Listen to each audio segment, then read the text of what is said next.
कोल्हापूर मनपाला शिंदे सेनेचा दणका, आरोग्य निरीक्षक मुकादम निलंबित।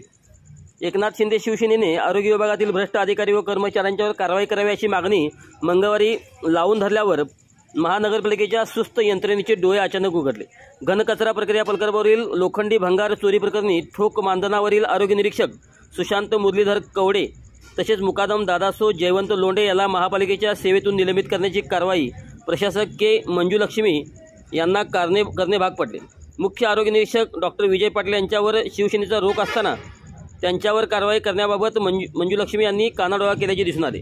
कोल्हापूर महापालिकेतील भ्रष्ट आरोग्य निरीक्षक तथा पशुवैद्यकीय अधिकाऱ्यांना सेवेतून बडतर्फ करा अशी मागणी एकनाथ शिंदे शिवसेनेच्या वतीने मंगळवारी आयुक्तांकडे करण्यात आली होती।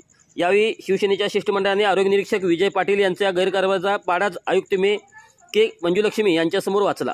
यासह नागरिकांच्या होणाऱ्या लुटीचे पुरावे सादर केले।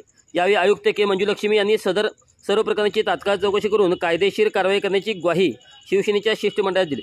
यावेळी शिवसेना शहर प्रमुख रणजित जाधव, उपजिल्हा प्रमुख उदय भोसले, किशोर घाटगे, रणजित मंडलिक, शहर समन्वयक सुनील जाधव, कमलाकर जगदाळे, गणेश रांगणेकर, कपिल नाये, अमर क्षीरसागर, श्रीकांत मंडलिक, कपिल सरनाईक, कृष्णा लोंढे, मंदार तपकिरे, क्रांतिकुमार पाटील, अमृत परमने आदी उपस्थित होते।